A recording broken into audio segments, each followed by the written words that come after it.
It was supposed to be just another business trip.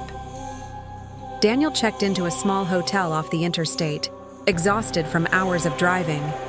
The building was older, its wallpaper faded, the carpet worn, and the air faintly smelling of mildew. But it was cheap, and Daniel didn't care. He just wanted a night's rest before his meeting the next morning. The clerk handed him the key to room 27, and as he entered, he noticed something unsettling immediately. A large, full-length mirror placed directly across from the bed. It reflected him perfectly as he tossed his bag on the chair, but something about it made him uneasy, as if it didn't belong there. He shrugged it off, convincing himself he was just overtired. Later that night, after a quick shower, Daniel sat on the bed scrolling through his phone. Out of habit, his eyes drifted to the mirror. For a split second, he froze. In the reflection, it looked like someone was standing just behind him, near the bathroom door. He spun around instantly, but the room was empty. Heart pounding, he stared at the empty space, then back at the mirror. Now, only his reflection remained. He laughed nervously, trying to dismiss it as a trick of the light or his imagination.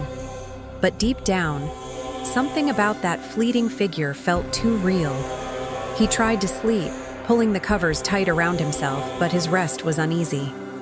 Sometime after midnight, he stirred awake, the room darker than before. His eyes drifted to the mirror again, and his stomach sank. This time, there was no mistaking it. A tall, shadowy figure was standing in the reflection, looming directly behind him, even though he could feel the bed's headboard against the wall. Terrified, Daniel sat up and turned around quickly. The room was empty, yet when he looked back at the mirror, the figure hadn't disappeared. It was still there, standing behind him in the reflection, closer than before.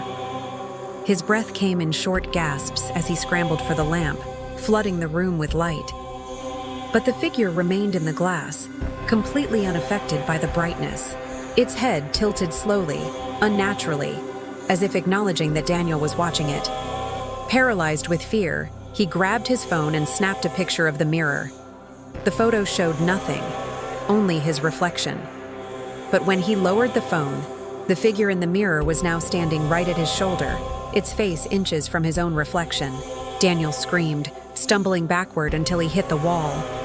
In a desperate panic, he grabbed a towel and threw it over the mirror. The second the glass was covered, the room felt lighter, the suffocating pressure lifting.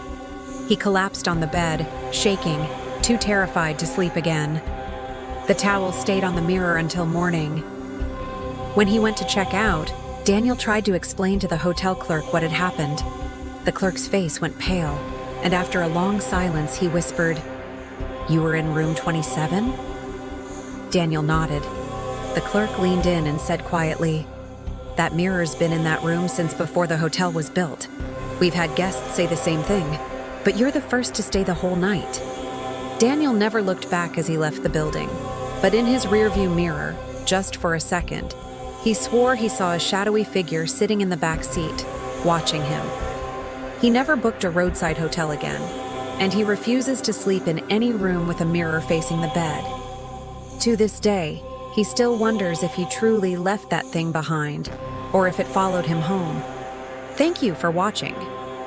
If this story gave you chills, don't forget to like, comment, and subscribe for more terrifying true horror stories. Your support keeps the darkness alive. Until next time, sleep with one eye open.